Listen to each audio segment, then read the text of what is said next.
Hi everyone, a very good evening. You're watching The Money Show on ET Now. I'm Mubina Kapasi. This is your daily dose of personal finances that we get you every day at 5 p.m. on the clock.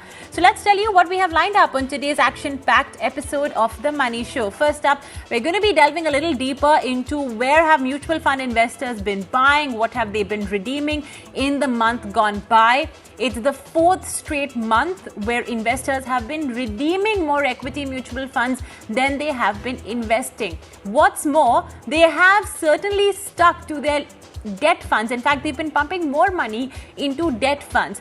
We're going to be analyzing which categories have been most popular, which have found themselves out of favor in today's episode. We're also going to be helping you structure your mutual fund portfolio. So across the plethora of categories of mutual funds, how and where should you invest? We're going to give you some guidance on that front. Later on the show, we'll be bringing on board our ICICI Prudential ETF Corner. And finally, in our Spend with TMS segment, well, some not so good news for those who have credit card loans to pay off. The Supreme Court has said that, look, perhaps you may not be eligible for a compound interest waiver because yours is not a loan, it's actually purchases. And we'll also be talking about realty, how exciting a market it is for buyers, for home buyers, for commercial buyers, and for those people as well who want to take it on rent, because this certainly seems to be a market for tenants as well as for those on the lookout for a home of their own.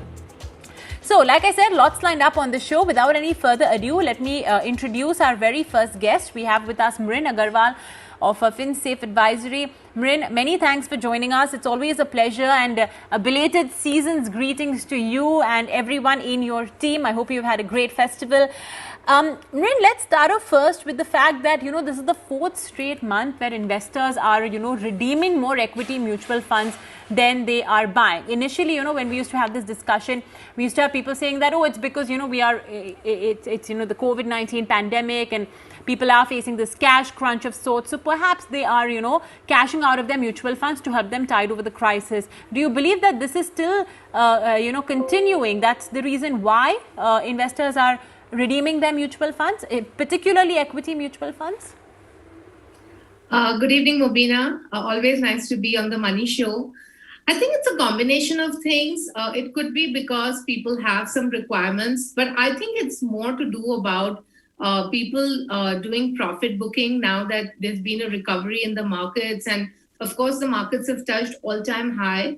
So I think that there is a bit of profit booking happening. Also, for those who perceived their mutual fund returns not to be good, and many times I come across investors, and this question is so commonly asked to me, that should we move into a basket of stocks? Should we exit our mutual funds? Because people are comparing 2-year mutual fund performance to 3-month stock performance. And they're really looking at trying to buy stocks, international stocks. So I also think that some bit of the redemption could be to move out right now and then reinvest into stocks.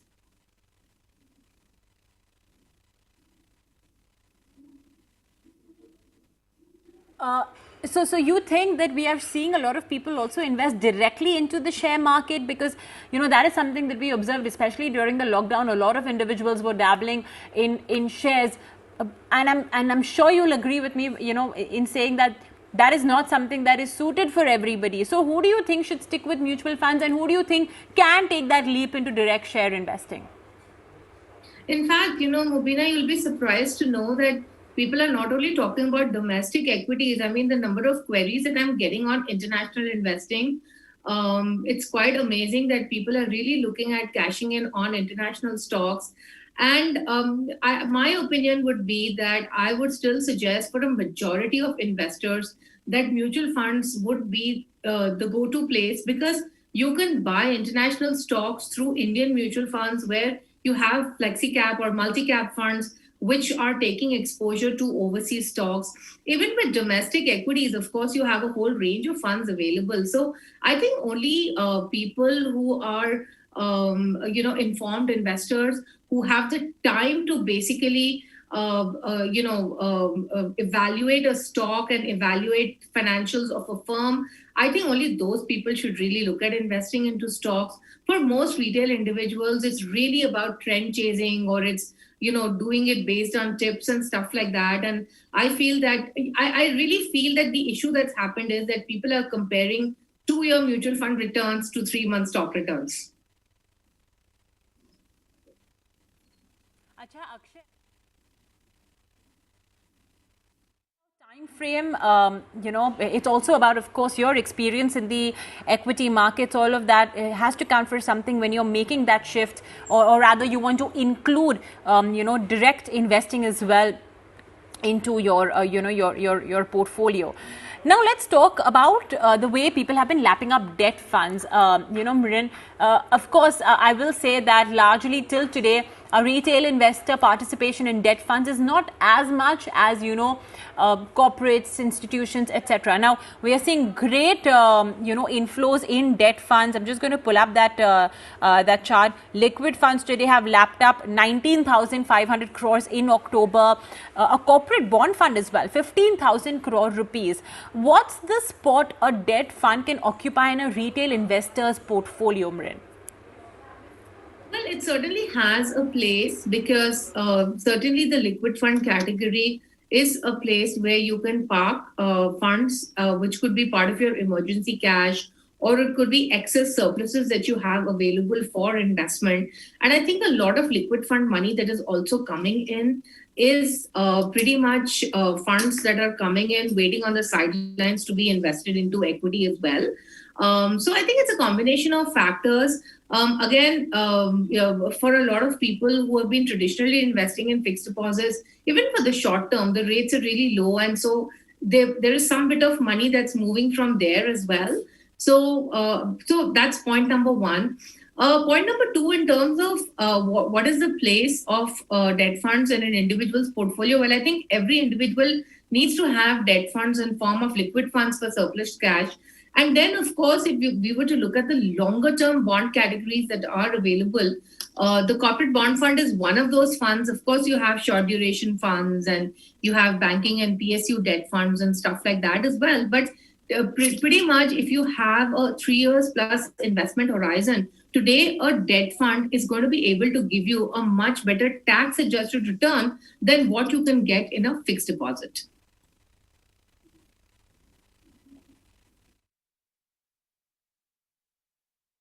Absolutely. And additionally, I think what we've been seeing banks as well do, right, in these last 1 or 2 years, unfortunately we've seen so many banks as well create trouble. Well, not entirely, but they have caused a lot of a cloud of doubt for a lot of individuals, that you put your money in a bank, in a savings account, in a fixed deposit, with the thinking that okay, it's going to be relatively safer there.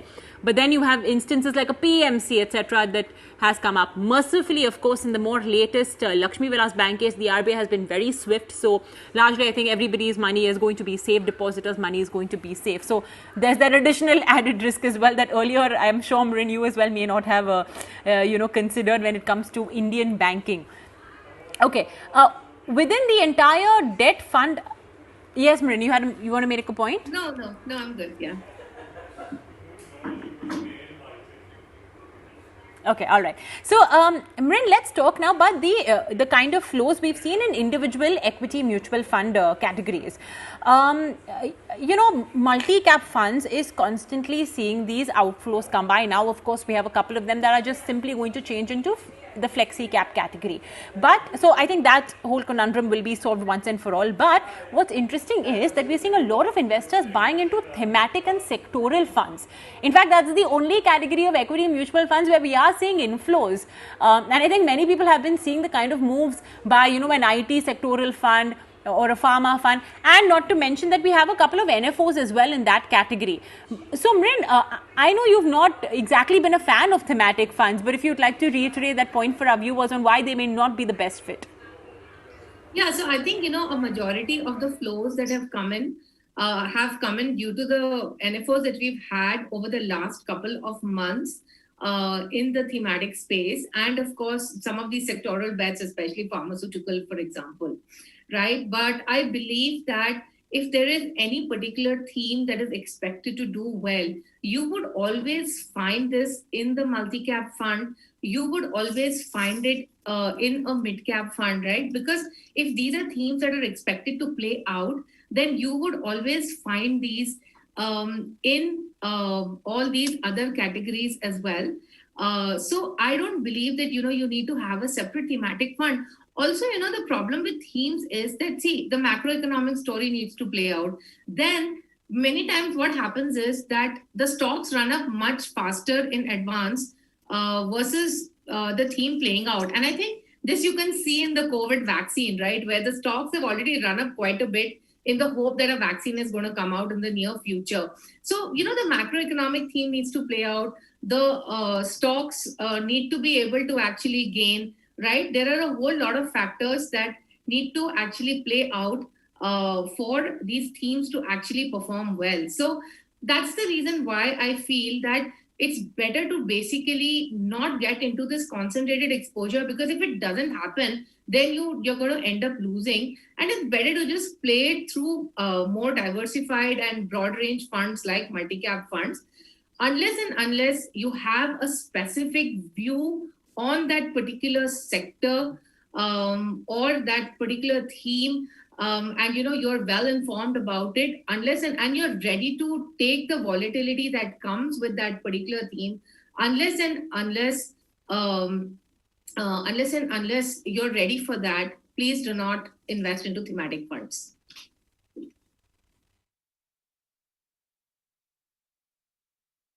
Timing, volatility, all of that are key features and, characteristics of investing in thematic funds. So you need to be careful of all of that.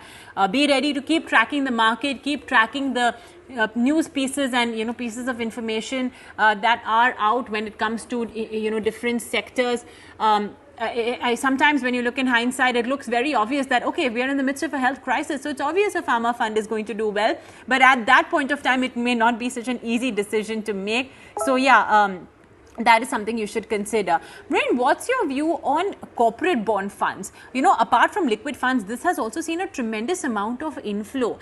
Do you think that the same, bit what you said about how, that you can get higher returns from these debt funds than, an FD today is something that could be a big positive of corporate bond funds?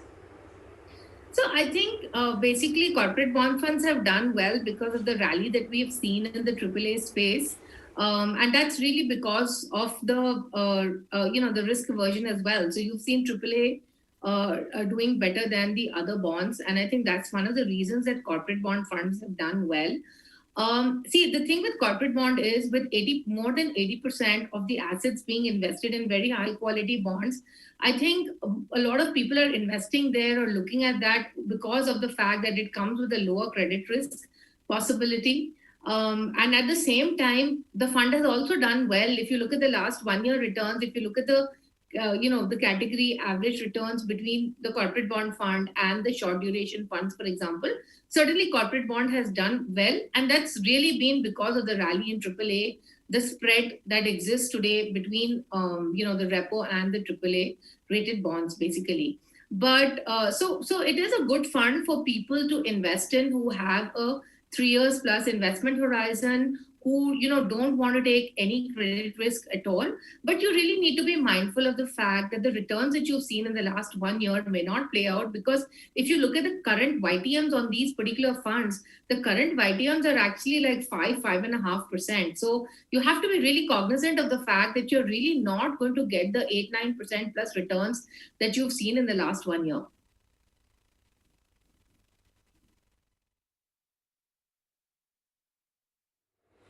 Well, yeah, be aware that you may not get the same lofty returns of even 10%. In fact, Mrin, I remember seeing some corporate bond funds even give double-digit returns. But yeah, you need to be a bit wary of that.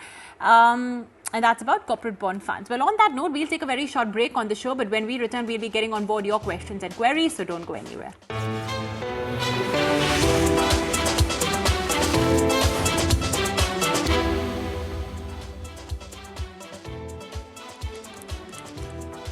Okay. Okay, welcome back. You're watching The Money Show on ET. Now, we're in conversation with Mrin Agarwal on essentially how we have been seeing investors press the redeem button on equity mutual funds more than they are investing. The SIP number as well continues to stay below 8,000 crore rupees. If you have any questions or queries on your mutual fund portfolio, you can write into us on The Money Show at etnow.tv and we will get it answered. So, for now, let's take on board some questions we've already received. We have Sutinder Gopalakrishnan who says that I invested quite a significant amount on CPSE ETF and Bharat 22 ETF a couple of years ago. He bought the CPSE ETF at 26. He also, by the way, bought the GIC IPO at 433 and he bought the ICICI Bharat 22 ETF at about 35 rupees. Now he wants to know how can he come out of these investments without booking any loss, and also he wants to know if he should average them out. These were two very interesting ETFs. They basically had pooled in the public sector units into one investment instrument and they offered it to the public, but they do not seem to be doing that well. Mrin, what's your outlook on these two instruments? Unfortunately, I don't have a very good outlook on it. If you look at CPSC, it's very heavy in energy and oil and gas sector. Certainly, these stocks and the PSU index has been hit so badly in the last 1 year, mainly since these are cyclical stocks and due to the macro situation.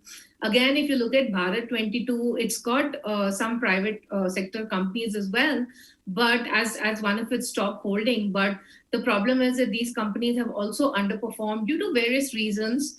They have underperformed. So things are really not looking very good, in fact, in both of these. And I think you're looking at 30% lower, 30% sort of a loss in both of these particular funds.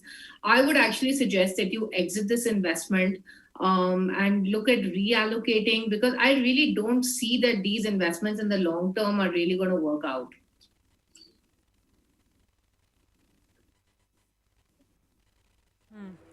Okay, so Mrin is a bit skeptical on how these two ETFs, are going to work out.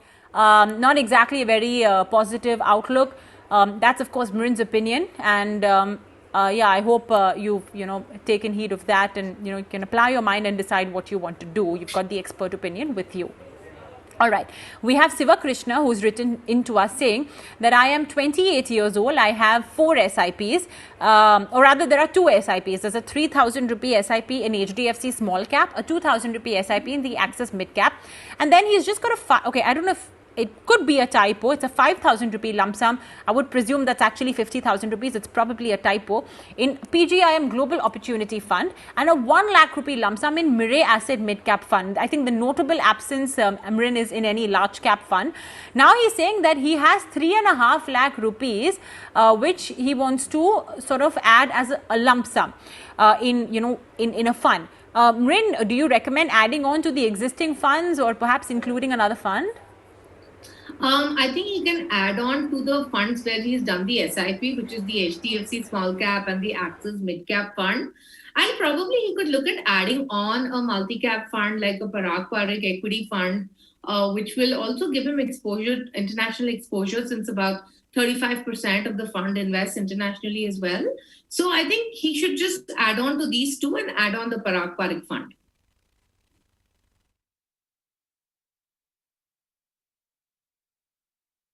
Okay, so perhaps consider adding on the Parag Parikh fund, and yes, do remember that the Parag Parikh fund does have great and marquee tech names like an Amazon, Alphabet, Google, Facebook, and the likes. And it's a multi-cap fund. Managed by Rajiv Thakkar. We had in fact got him as well on our Meet Your Fund Manager segment. He had shared an outlook. You can catch that on our YouTube channel, so you can always take a look at that, and for our other viewers as well. Okay, we have Aman Chopra writing in saying that he wants to get his portfolio checked. He's investing in the equity markets or in equity mutual funds for a long time, 10 to 15 years. He's got SIPs running for the last 6 months and he's taken this from his advisor. His wife and he both have EPF, PPFs of roughly 30 lakh rupees. They have FDs also of 30 lakh rupees. Now, he's got SIPs of Axis Multicap, Invesco Small Cap, SBI Focused, 10,000, 15,000, 20,000. His wife has DSP equity, Murray focused, Tata large cap of 10, 15 and 15. So in total, they've got a good amount of money going in, and as SIP, Aman has roughly about 45,000 rupees going into his SIP, whereas his wife has around 30,000 rupees.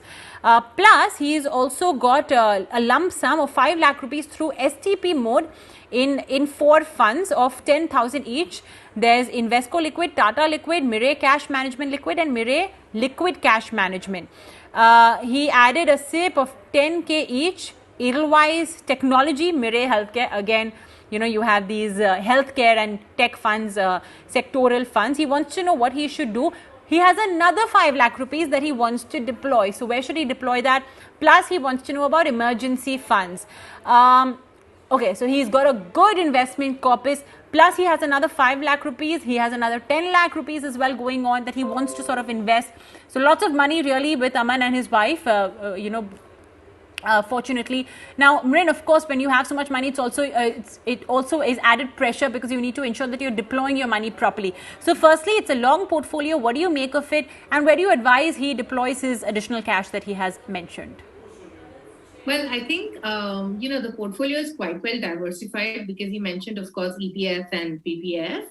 And then he's been investing in the mutual funds. He's been investing basically into equity funds. So I think portfolio is looking quite diversified. Of course, we don't know how much he's invested in, what is his total equity corpus as of now. I think as far as the emergency fund is concerned, he mentioned that he's got 30 lakh rupees in fixed deposit. What he could look at doing is that maybe he could look at allocating some bit into a liquid fund and of course keep some money in savings account. So the general thing is 6 months of expenses kept aside for emergencies.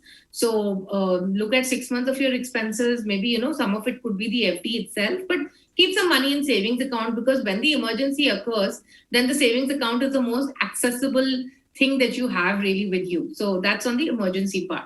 Now, as far as the funds that he's got, I think he's got too many funds. So I think having 6 funds, he's got 3 funds for himself and he's got 3 funds for his wife, which is fine. But I think, these new funds that have been added on, the technology fund and the healthcare fund, have essentially been added on because of this whole thing on, the way NASDAQ is moving or the whole thing that we're seeing in the healthcare sector.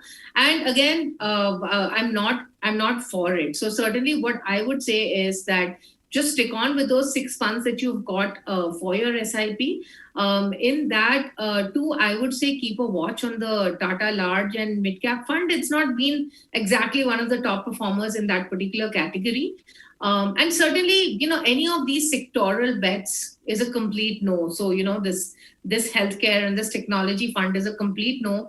Whatever you've put in, it's okay till now, but don't look at adding on more over there would be my advice.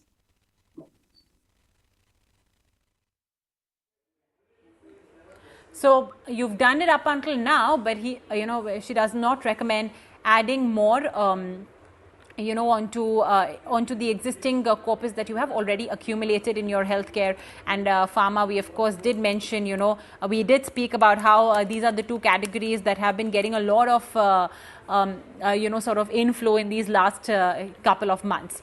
We've just received a new query from Shivakumar Burli, one of our regular The Money Show viewers. He says that he has some money lying in the HDFC equity fund, which has a 35% exposure in PSU stocks. The returns are almost zero or negative. Now he wants to know if he can switch over to an HDFC corporate fund. He has a 3-year time horizon. I think, Mrin, his question is coming on the back of you talking about how you're not very optimistic on the, the CPSE ETF and the Bharat 22 ETF, which you were talking about, which our earlier viewer did have. So very quickly, what would you recommend, Shivakumar? So the first thing is that you're looking at shifting from equity to debt, right? So that's a conscious decision that you're taking right now to do that. Of course, the fund has had underperformance because of the PSU exposure. So if that doesn't work for you anymore, certainly, and you've decided to move into debt. So I don't have any comments to make on that. As far as the choice of the debt fund that you have today, you have the HDFC Corporate Bond Fund and you have the HDFC Short Term Fund as well. I think that the HDFC short term fund has a higher YTM and a shorter duration or pretty much similar duration. So, if you want to play it absolutely safe, then yes, HDFC corporate bond fund. But certainly the HDFC short term fund, it's also a low expense ratio fund. You might want to consider that as well because there is some bit of double A in that, and that might give you a slight kicker. You could choose either one of them.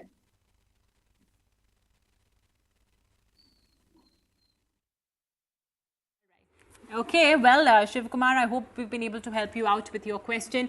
But on that note, we are completely out of time. Mrin, always a pleasure having you with us on The Money Show. Thanks so much for joining in. And ladies and gentlemen, if you'd like to catch this conversation, you can always do so by logging on to ET Now's YouTube channel and find this interview on The Money Show playlist. For now, quick break.